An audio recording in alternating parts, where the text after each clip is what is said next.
I think that the important thing to remember is that getting your black belt is a major event in your life. I'm not going to say that it's the same as, getting married or having your first child, but it's right up there in terms of your graduation from university or your graduation from high school or getting your first job.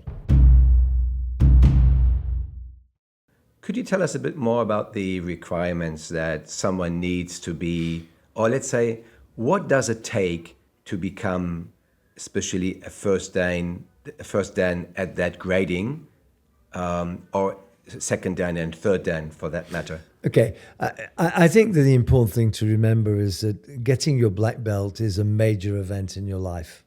Okay, I'm not going to say that it's the same as, getting married or having your first child, but it's right up there in terms of your graduation from university or your graduation from high school or getting your first job. But it's not a final exam. No, it's not. It's actually a first exam. It's not even the first exam. It's an examination that tests your ability to execute the technique that you've been taught over the last 5 years, 6 years, for some children, 8 or 9 years, to test that technique and to test it under pressure. Okay. For second dan, they actually don't learn an awful lot more in terms of things, but what they do is that they learn execution. They learn how to apply what it is that they've learnt. And when we test second dan, we talk about precision. Okay. Do they look comfortable when they're executing the technique, or are they still struggling with the concept of what it is? And look, really, karate is a bit like ballet in so much that it requires a total physical logic. The problem is that this is ballet with someone trying to punch you. So there is a stress on the physical performance, and it's a mental stress. And that's really very good for people because it teaches you to deal with stress, teaches you to deal with the stress of life. Okay. Third dan tests courage. And we have a system of testing people that requires them to be courageous. And really, if you look at our dojo kun or our dojo creed, effort, patience, temperance, respect, and courage, the concept of courage is, and it's not just a physical courage. Sensei Tani was asked the one time, if courage is so important, why is it last in our dojo creed? And he used to say, because you require courage to be truly respectful. And that's so right. It's easy to dismiss rudeness. It's easy to dismiss people's lack of concern and care for others. But karate teaches us that you can actually be gentle, but from a position of strength. And we encourage that gentleness. We encourage that concern for others, even though we're strong. And of course, what that does is it precludes bullying or dismissing people or being unkind to others. So yes, it's an environment of sometimes extreme physicality, but it's also always an environment of kindness and cooperation. And if someone, I understand that for first dan, so to get your black belt, you need to be ready to be a black belt. Yes, correct. You have to be trained in all the basics, all the points that you need to fulfill to become truly black belt. So second dan, as I understood that, sets the precision on top. So you still need to remain everything. You don't need to know everything, correct. But under precise conditions. Far more precise, correct. So third dan then tests additionally everything to be controlled, to be precise, but Correct. under a lot of pressure during the Correct. grading. So it tests your courage. Now, a lot of people start karate, and quite a few get to black belt. Sure.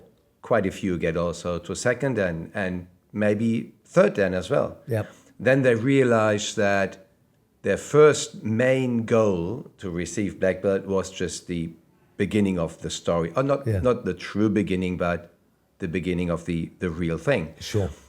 And then they realized that there are other grades besides your dan grading journey, if I call it like this. Because after second dan and third dan, there will be fourth dan, fifth dan, and so on. Sure. Could you explain something about the other two grading systems that makes it a complete system? Yes. Look, I'm going to make a comment now that people are going to think, "Oh my goodness, where are we?"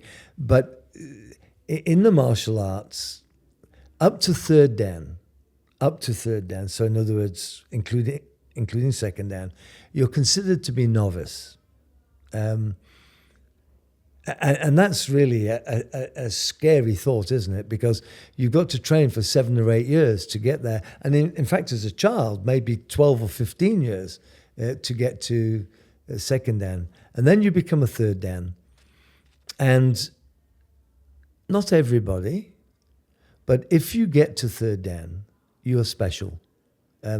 You are somebody of consequence. Now, yes, you're of consequence in our community, but you're also a person that is capable of being of consequence at work, school, university, wherever it is that you find yourself. And we encourage people to start to think of themselves as community leaders.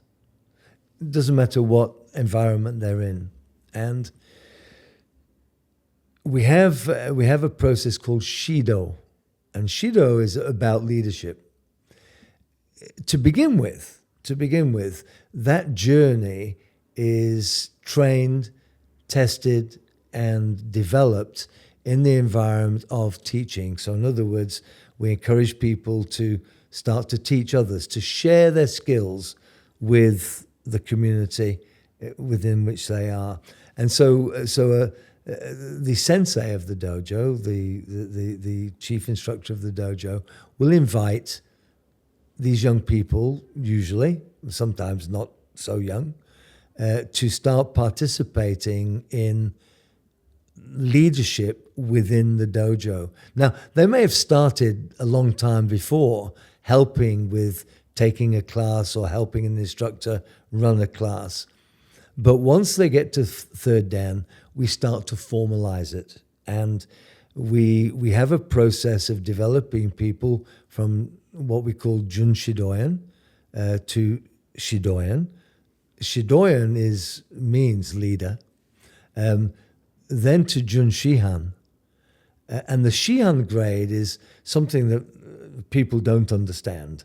It doesn't mean grandmaster, but it does indicate a very highly trained karateka that is capable not only of teaching others his art or her art, but in actual fact, genuinely leading, going forward so that others feel safe to follow.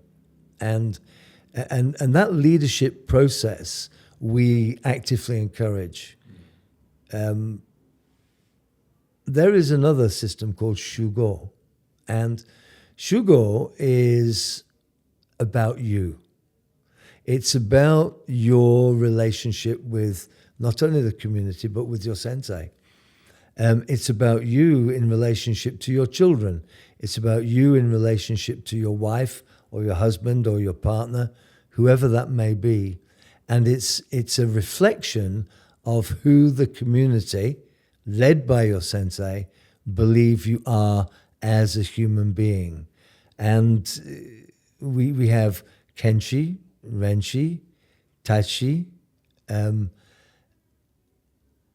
and eventually Hanshi, perhaps, maybe. You would need to be a 7th Dan or an 8th Dan to be considered Hanshi. So it's a gradual program to test and encourage the individual to develop. And is there a test for it? No, there isn't. Of course there's not. It's the way that the community perceive you. It's the way that your sensei perceives you. And it's also the way that your family perceive you. So it is, of course, a relationship between you and your sensei to develop those credibilities, but it's also a thing between you and your community. So it needs to be well and truly accepted. I think you call that by your peers. Sure, yeah, of course. So sometimes I use the expression, you can be a really, really good technician, but you just do it by yourself. Sure. So then you don't earn any long-term credibilities in the Shido system, for instance. No, look, do you know, in Japan, I'm talking about when Sensei Tani was alive, there were people who were 6th Dan and 7th Dan. So that's a very, very well-developed technician who was still Jun Shidoyan. In other words, they just started on the leadership journey. And they may never get beyond Jun Shidoyan or Shidoyan. Not everybody. It's not a long service award. You've got to genuinely develop a leadership potential and a leadership skill. And if we jump to the Shugo, that's even more important. You couldn't be a cruel and unkind partner or father and progress in the Shugo system, because your community wouldn't accept you as being such.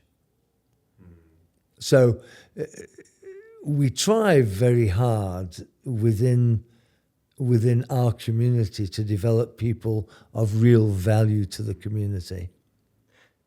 So for the Shugo system, there's not this list of criteria as there is, for instance, in the Den grading or in the Kyo grading system. So you really need to know the person inside. Sure, because the criteria is you must be kind to the people within the community, you must hug your children, you must love your wife, you must be a good father, you must be a good husband, you must be someone that the community looks up to.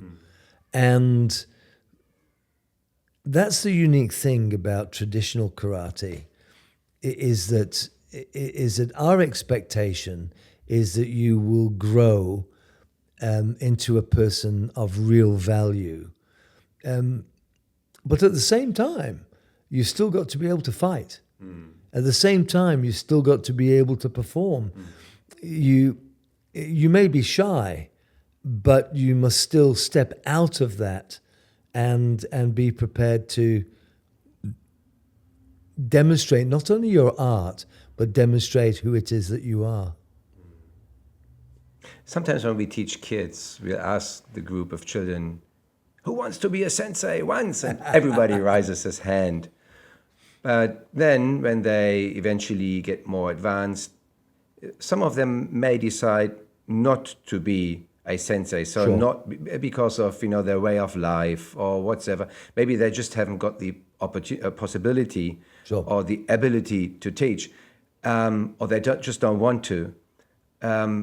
Now coming back to the Shido system, you mentioned before that the Shido system does not necessarily mean that you have to be a sensei or to teach, as long as you accept the responsibility to act as a leader in the group. Is that the same kind of thing? Yes and no. Okay, sensei means one who has gone before. Doesn't mean teacher. We loosely translate it as teacher, but it means one who has gone before. So it's perfectly possible that someone is traveling the journey, is a great example to the people who follow, but who does not formally stand in front of a class and teach karate. That person can be considered to be sensei. We have a system, what we call senpai kohei. And senpai means, it's loosely translated as senior. And kohei is loosely translated as junior. But what it is the acceptance of responsibility by seniors in the dojo for the development, the technical and intellectual development of those students who come behind. And it's perfectly possible for someone to be a sensei or the leader of a dojo, to be senpai to people in the Hombu dojo or the headquarters dojo, and to be kohei or student of the head of the style. So you can fulfill all three roles perfectly adequately. What you can't do is to progress in all of those areas without contribution. So if your karate is a bit like football, where you turn up, play the match, and then go home, you will certainly be allowed to progress from a technical point of view. So you could be a third dan or a fourth dan, fifth dan, and so on. But you wouldn't receive a recognition in the other areas not because you're a bad person, not because you're not capable, but in actual fact, because you've chosen not to contribute.